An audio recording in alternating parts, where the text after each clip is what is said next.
Assalamualaikum warahmatullahi wabarakatuh. Halo, perkenalkan nama saya Anggun Tri Prabawati. Saya di sini akan mereview kembali materi tentang kebenaran dan sikap ilmiah. Nah, yang pertama ada manusia dan kebenaran. Manusia memiliki sifat yang senantiasa mencari jawaban atas pertanyaan yang timbul dalam kehidupannya. Nah, dalam mencari ilmu pengetahuan, manusia telah melakukan mencakup 3 hal, antara lain yang pertama, objek yang dikaji, yang kedua, proses menemukan ilmu, dan yang terakhir yaitu manfaat atau kegunaan ilmu tersebut.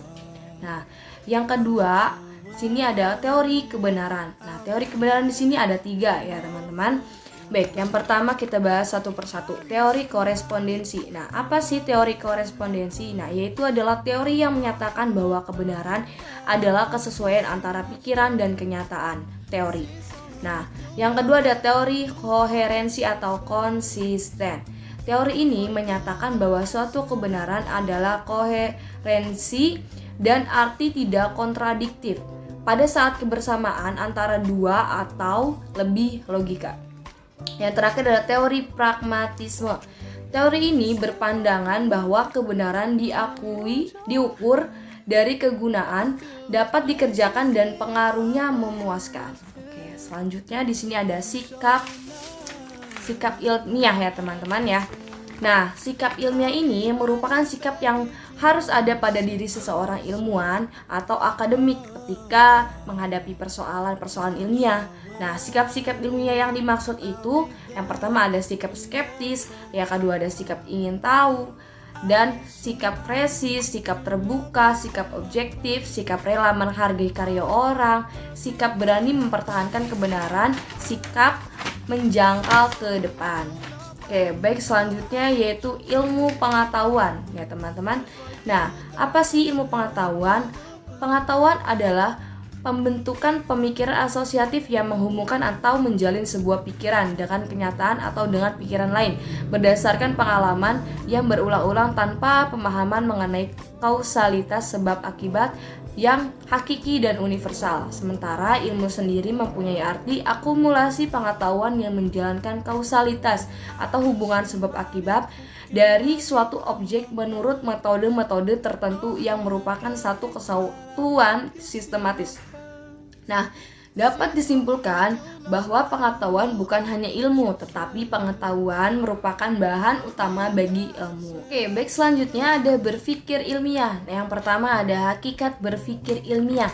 Nah, hakikatnya apa? Nah, hakikatnya adalah berpikir dengan mendasarkan pada kerangka pikir tertentu. Inilah yang disebut sebagai penasaran atau kegiatan berpikir ilmiah. Nah, perbedaan berpikir ilmiah dari berpikir non-ilmiah memilih perbedaan dalam 2 faktor yang mendasar. Yang pertama itu ada sumber pengetahuan dan yang kedua ada ukuran kebenaran. Oke, yang kedua di sini ada metode berpikir ilmiah, yaitu adalah suatu pengumpulan ilmiah disebut dengan ketika kita melakukan penyimpulan dengan benar. Benar pula kemudian penyimpulan inilah yang disebut dengan logika. Nah, di sini ada beberapa ya, maaf.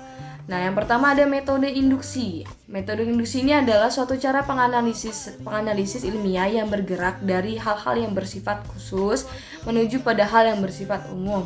Sedangkan yang kedua ada di sini metode deduksi. Kalau metode deduksi ini adalah kebaikan dari induksi, yaitu bergerak dari hal-hal yang bersifat umum atau universal, kemudian ditetapkan hal-hal yang bersifat khusus.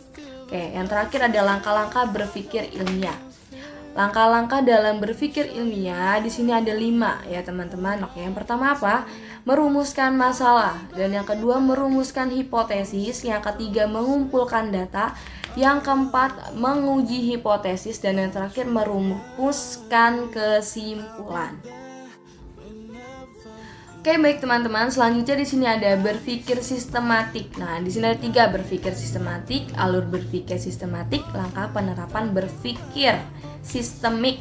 Oke ya, kita bahas satu persatu. Berpikir sistemik apa sih? Yaitu adalah sebuah cara untuk memahami sistem yang kompleks dengan menganalisis bagian-bagian sistem tersebut untuk mengetahui pola hubungan yang terdapat di dalam setiap unsur atau elemen penyusun sistem. Oke, yang kedua ada alur berpikir sistemik. Berpikir sistemik dilakukan dengan cara mengombinasikan antara analisis dan sintesis. Analisis adalah alat untuk memahami elemen-elemen suatu permasalahan. Oke. Yang selanjutnya ada langkah penerapan berpikir sistemik.